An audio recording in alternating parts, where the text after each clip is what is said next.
Friends, இன்னைக்கு north Indian ஸ்டைலில் kulcha recipe ரொம்பவே சாஃப்டாகவும் டேஸ்ட்டாகவும் எப்படி செய்யலாம்னு பார்க்கலாம். இது ரொம்ப ஈஸியாகவே செஞ்சிடலாம் ஃப்ரெண்ட்ஸ். இது பண்ணுறதுக்கு 2 டம்ளர் மைதா மாவு எடுத்துக்கலாம் ஃப்ரெண்ட்ஸ். இது கூடவே 1/2 டம்ளர் தயிரை இது கூட சேர்த்துக்கலாம். கூடவே 1 spoon baking powder, 1/4 spoon baking soda, தேவையான அளவுக்கு உப்பு சேர்த்து எல்லாத்தையும் நல்லா கலந்து விட்டுக்கலாம். இப்போ இது கூட கொஞ்சம் கொஞ்சமாக தண்ணி சேர்த்து மாவு கொஞ்சம் லூஸாக பிசு பிசுன்னு இருக்கிற அளவுக்கு பிசைஞ்சு வச்சுக்கலாம். மாவு பார்த்தீங்கன்னா கையில் பிசு பிசுன்னு ஒட்டுற மாதிரி இருக்கும் ஃப்ரெண்ட்ஸ். இந்த ஸ்டேஜில் தான் இருக்கணும்.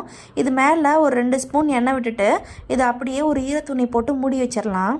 ஒரு 1/2 மணி நேரத்துக்கு மூடி வச்சிடலாம். 1/2 மணி நேரம் கழிச்சு நம்ம ரெடி பண்ணி வச்சிருக்க மாவில் ஒரு 2லேருந்து 3 ஸ்பூன் மட்டும் வர மாவை அப்படியே மேலே தூவி விட்டுட்டு மறுபடியும் அதை நல்லா பிசைஞ்சு எடுத்துக்கலாம். இதுக்கப்புறம் ஒரு பிளேட்டில் நெய் அப்படி இல்லைன்னா ஆயிலை இந்த மாதிரி கிரீஸ் பண்ணிட்டு நம்ம ரெடி பண்ணி வச்சிருக்க மாவுலேருந்து கொஞ்சமாக எடுத்து இந்த மாதிரி கையாலேயே தட்டி எடுத்துக்கலாம். இதோட திக்னஸ் இந்த அளவுக்கு இருக்கணும். அப்போ தான் நல்லா இருக்கும் சாப்பிட்றதுக்கு. இல்லாட்டினா ஒரு மாதிரி வரன்னு இருக்கும் ஃப்ரெண்ட்ஸ். இதுக்கப்புறம் கொஞ்சமாக எள்ளை இந்த மாதிரி தூவி விட்டுட்டு கையாலே இப்படி டேப் பண்ணிக்கலாம்.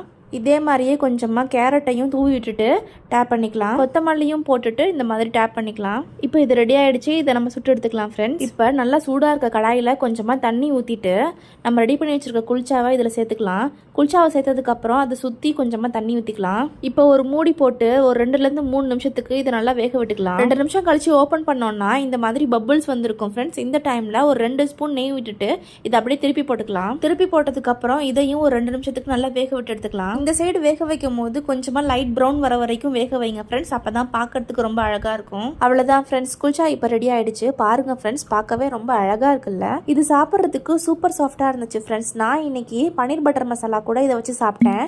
சூப்பராக இருந்துச்சு ஃப்ரெண்ட்ஸ். இனிமேல் நீங்களும் கடைக்கு போகணுன்ற அவசியம் இல்லை. வீட்டிலேயே செஞ்சு சாப்பிட்டு என்ஜாய் பண்ணுங்கள். தேங்க்யூ.